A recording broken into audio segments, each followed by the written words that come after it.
उसकी एक वजह ये है कि 27 जून 2022 को हरियाणा के रोहतक जिले में भारत मुक्ति मोर्चा की स्टेट लेवल की डीएनए कॉन्फ्रेंस थी।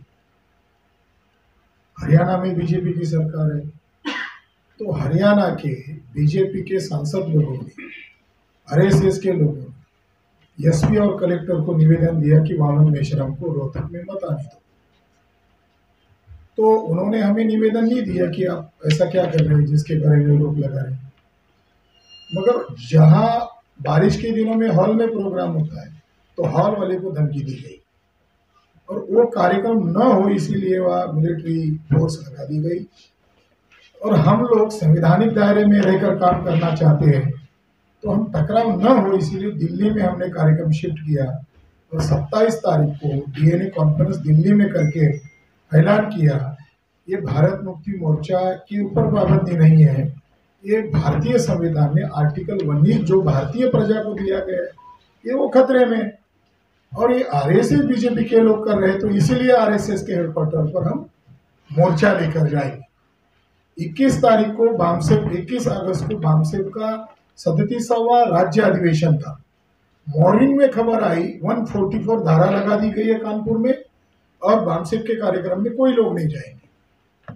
तो जो हमारा निर्धारित कार्यक्रम था, तो आरएसएस बीजेपी के लोगों ने देखा कि ईडी के द्वारा किसी राज्य में सरकार पलट दी जा सकती है, तो कोई विरोधी दल नहीं है देश में, तो जो सामाजिक संगठन है बामसेव भारत मुक्ति मोर्चा द्वारा, तो उन लोगों पर बोलने के लिए पाबंदी लगा देने का आरएसएस बीजेपी की साजिश है। तो हमने 6 अक्टूबर को तारीख मुकर्रर कर लिया है, तय कर लिया है और ऑल इंडिया से मिनिमम 5 लाख लोग तैयारी करके आरएसएस हेडक्वार्टर पर जा रहे हैं। उसके 13 प्रमुख मुद्दे हैं और वो 13 प्रमुख मुद्दे का प्रेस नोट के साथ आपको विस्तारित हैंडबिल भी दिया गया है, यानी जाने का ये बैकग्राउंड।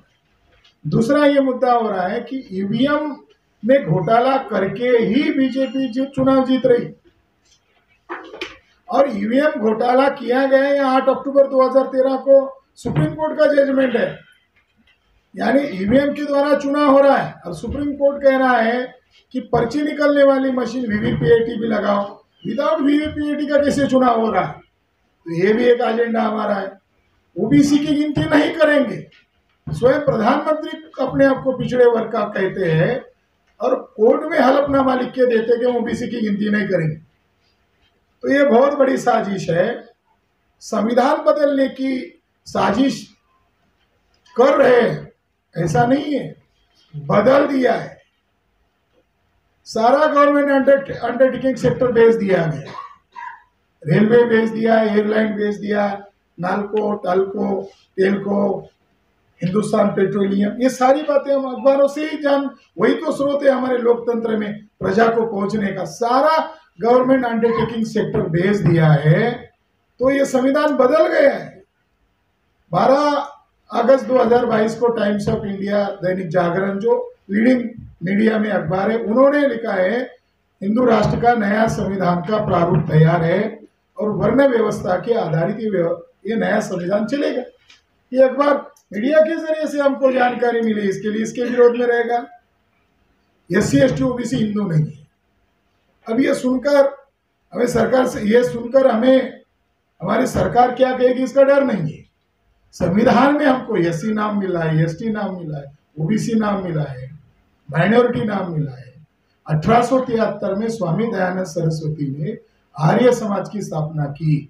उन्होंने हिंदू समाज के नाम से संगठन नहीं बनाया, उन्होंने सत्यार्थ प्रकाश नामक किताब में पेज नंबर 81 पर लिखा, हे ब्राह्मणों, तुम अपने आप को हिंदू मत कहो। हिंदू का पर्शियन शब्द है, ये मुसलमान मुगलों के द्वारा दिया गया शब्द है। हिंदू मतलब छली, कपटी, गुलाम होता है। तो वो उस समय हिंदू का अर्थ बता रहे थे। आज वो हिंदू एक पहराव है, एक मुखौटा है। एससी एसटी ओबीसी को गुमराह करके उनका समर्थन करके ब्राह्मण राष्ट्र को स्थापित करना। और यहाँ एक एजेंडा है जो ज्यादा सनसनीखेज है कि आरएसएस लोकतांत्रिक संगठन नहीं है, आरएसएस का कोई ऑडिट नहीं है, आरएसएस कोई पंजीकृत संस्था भी नहीं है।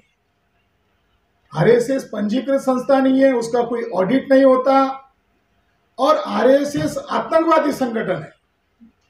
अजमेर शरीफ बम ब्लास्ट में आरएसएस के प्रचारकों को आजीवन कारावास हुआ है, 3 लोगों को। और अभी हाल ही में शिंदे नामक एक मराठा जो आरएसएस से जुड़ा हुआ व्यक्ति है, उसने नांदेड़ कोर्ट में एफिडेविट लिख के दिया कि आरएसएस हेडक्वार्टर में आईबी के लोग बम बनाने का और बम फोड़ने का ट्रेनिंग देते हैं। अभी नांदेड़ कोर्ट में उसने एफिडेविट दिया है। इसलिए आरएसएस के ऊपर भी पाबंदी करनी चाहिए कि जो देश को चला रहा है। कितनी आश्चर्यजनक बात है कि रायपुर में मोहन भागवत ने अभी पिछले हफ्ते में मीटिंग लेकर कहा कि सभी यूनिवर्सिटीज और कॉलेजेस में हिंदुत्व का पाठ्यक्रम के तौर पर जोड़ पढ़ाया जाएगा। इसका मतलब है यूनिवर्सिटी और कॉलेज संघ की शाखा बनाने का कार्यक्रम है। इस देश में विभिन्न जाति के लोग रहते हैं, विभिन्न धर्म के लोग रहते हैं। डेमोक्रेसी में आप एक तरफा किसी के ऊपर थोप नहीं सकते। मीडिया को लेकर गौरी लंकेश की हत्या कर दी, क्या किया गया है? पत्रकार लोगों को मार दिया जा रहा है, सरकार के खिलाफ लिखने वालों को हत्या कर दी जा रही है, जजेस की तक हत्याएं कर दी जा रही है। जस्टिस लोया का क्या हुआ? अभी तक केस पेंडिंग है। कई सारे मुद्दे हैं, इसको आधार बनाकर कर रहे हैं। यहां तक कि विभिन्न राजनीतिक दलों के फोन टैपिंग करके ही सत्ता उल्टी पुल्टी कर दी गई है। हमारा सामाजिक संगठन है, हमारा भी फोन टैपिंग किया जा रहा है। मैं सेक्रेटरी संगठन है, हमारे नेशनल प्रेसिडेंट वामन मिश्र, हम दोनों का डायलॉग सोशल मीडिया में दिखाई दे रहा है। हमारा पर्सनल टॉकिंग हो रहा है और तोड़फोड़ करने की साजिश केवल पॉलिटिकल इसमें ही नहीं हो रही, सामाजिक संगठनों में भी हो रही है। तो विभिन्न मुद्दों को 13 मुद्दों को एजेंडा बनाकर ये केवल सभा नहीं करने वाले, हम लोग आरएसएस हेडक्वार्टर पर घेराव करने वाले, मोर्चा लेकर जाने वाले हैं, क्योंकि ये लड़ाई देश को बचाने की है, संविधान को बचाने की है।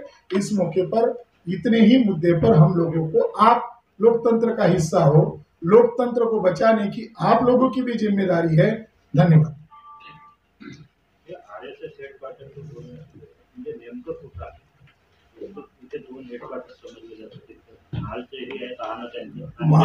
महालचं जे आरएसएस हेडक्वार्टर है उधर जाने वाले, ये उनका वो दिखाने के लिए ओरिजिनल उधर है महालवरच देणार आहे का मोर्चा? हो।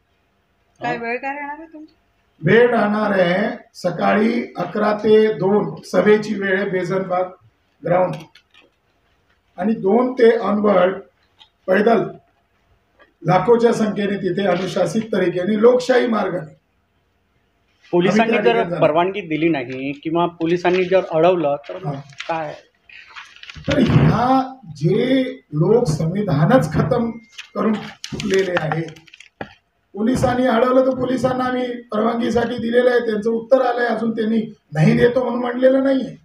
तुमचा रूट कसा असणार आहे, तुमच्याकडे किती स्वयंसेवक असणार आहे, म्हणजे त्यांना त्यांच्या खुफिया एजन्सीला तिथंच माहिती आहे। त्यांच्या खुफिया एजन्सीचे लोक त्याच वेळेला इन्क्वायरी करून गेले होते, आमच्या लोकांना फोन येत आहे, अरे कधी काढणार? त्यांनी परवानगी देव अथवा न देव, हा मोर्चा या देशाला वाचवण्यासाठी, हा मोर्चा या देशाच्या लोकांमध्ये जे भयाचं माहोल झालं, बिल्किस बानू महिला आहे, भारताची नागरिक आहे, रेपिंग करून रेप केला तिच्यावर, तर सोडून दिलं काय सांगून? सज्जन असतात ब्राह्मण, ज्यांना जेल झाली आहे ते सज्जन असतात, रेपिस्ट सज्जन असतात। भयंकर आहे या देशामध्ये। लेफ्टनंट कर्नल प्रसाद, बीजेपीची सत्ता आल्यानंतर लेफ्टनंट कर्नल प्रसाद पुरोहितला बाहेर दिले, जे की मिलिटरी इंटेलिजन्स ब्युरोने सांगितलंय मिलिटरी हथियार विकलेत त्यांनी त्याला आतंकवादी घोषित केलेलं आहे, तो बाहेर आहे। प्रज्ञा ठाकूरला एमपी बनवलेला आहे। किती म्हणजे देशामध्ये आतंकवादी आज देशभक्त झालेले आहेत, आश्चर्यकारक गोष्ट आहे। त्यांनी विरोध जरी केला, आम्हाला परवानगी जरी नाकारली, हा मोर्चा निर्धारित वेळेला जाणार आहे, दृढ निश्चय आहे। आणि भंतेजीने जे मुद्दा, मिनिमम 5 लाख आमची तयारी चालू है। का जो आयोजन हुआ है भारत मुक्ति मोर्चा, बहुजन क्रांति मोर्चा, ब्रिटिश इंटरनेशनल नेटवर्क और अन्य संगठनों के माध्यम से आज पत्रकार परिषद है। सभी पत्रकार भाइयों का मैं तहे दिल से स्वागत करता हूं। और जिस 12 मुद्दे पर जो महारैली का आयोजन हुआ है कि बहुत ही महत्वपूर्ण है, जिसका मैं समर्थन करता हूं। विशेष रूप से आरएसएस के द्वारा बौद्धों की जो विरासत है उन सभी पर कब्जा है। आज अक्टूबर माह में विजयादशमी आने वाली है और डॉक्टर बाबा साहब आम्बेडकर ने 14 अक्टूबर 1956 को विजयादशमी के दिन पवित्र दीक्षा भूमि पर स्वयं बौद्ध धर्म की दीक्षा ग्रहण की और अपने असंख्य लाखों लोगों को बौद्ध धर्म की दीक्षा दी। वो पवित्र दीक्षा भूमि सभी भारतीय के लिए आदरणीय है, वंदनीय है।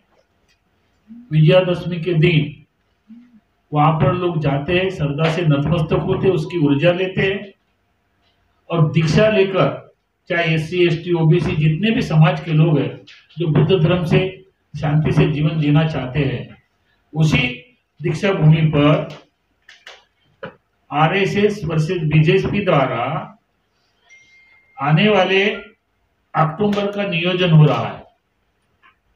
उसका मैं खंडन करना चाहता हूं। जहां पर दीक्षा भूमि है वो बौद्धों की विरासत है और वहां पर बीजेपी द्वारा ये आयोजन करना कहाँ तक बात उचित है। जो डॉक्टर बाबा साहब आम्बेडकर स्मारक समिति है, उनके कुछ लोगों से भी मैंने सवाल किया कि सकाल वर्तमान पत्र में इनकी जाहिरात हुई है, प्रसिद्धि हुई है, तो मैंने बोला आप लोगों ने खंडन करना चाहिए। वो कह रहे हैं कि हमें पता नहीं है, उनसे हमारा सवाल कोई जानकारी नहीं, हमारा उससे कोई लेन देन नहीं है।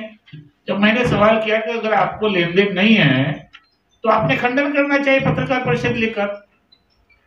आज चाहे जन्मभूमि महू, बाबा साहब की महू बौद्ध गया हो, चाहे कुशीदारा हो, सारनाथ हो, जितने भी बौद्ध विरासत है वो ब्राह्मणों के कब्जे में है। और मैं चाहता हूं कि ये महत्वपूर्ण 12 मुद्दे पर 6 अक्टूबर 2022 को जो महारैली का आयोजन किया है और लाखों संख्या में वहां पर लोग आएंगे और RSS के हेडक्वार्टर पर ये मोर्चा जाएगा। हम भिक्खु संघ की तरफ से इस महारैली का समर्थन करते हैं और हम भी भारत के विभिन्न राज्य से ज्यादा करीबन 5,000 10,000 भिक्षुओं को हम लाकर खड़ा करेंगे, ताकि इस भारत देश में जो इंसान है, मनुष्य है, आज भयभीत है, इस सरकार से, RSS से भयभीत है। हत्या हो रही, राजस्थान में हत्या हो रही, पानी के लिए हत्या हो रही। अगर पानी खुला हो जाए तो हत्या होने का सवाल नहीं। हाँ, ये संकेत करता है। इसलिए भारत का इंसान सुरक्षित नहीं है और मुझे लगता है माननीय वामन मेश्राम जी ने जो कदम उठाया है ये सराहनीय है। हम भिक्खु संघ उनके साथ में खड़े रहेंगे और इस 6 अक्टूबर की रैली में, नया रैली में हम शामिल रहेंगे। इसी आशा और भावना के साथ मैं आपके पत्रकार सभी बंधुओं से निवेदन करना चाहता हूँ कि जो दीक्षा भूमि पर चल रहा है, फिलहाल एक बात बता रहा हूँ कि वहां पर एक रोक लगाई है कि अभी दीक्षा भूमि पर कोई धर्म दीक्षा नहीं करेंगे, दीक्षा नहीं लेंगे। जब डॉक्टर बाबा साहब आम्बेडकर ने वहां धर्मांतर किया, दीक्षा देने का कारण किया, तो तुम कौन होते रोकने वाले। तो मुझे लगता है ये सारा का सारा श्रेय RSS का ब्राह्मण जो सरकार है, RSS वर्सेस BJP की सरकार है, इसका पूरा प्लानिंग है। मैं उसका निषेध करता हूँ, खंडन करता हूँ। मेरा नाम भदंत हर्षबोधी, राष्ट्रीय अध्यक्ष बुद्धिस्ट माँ बोधि चैरिटेबल ट्रस्ट बोधगया।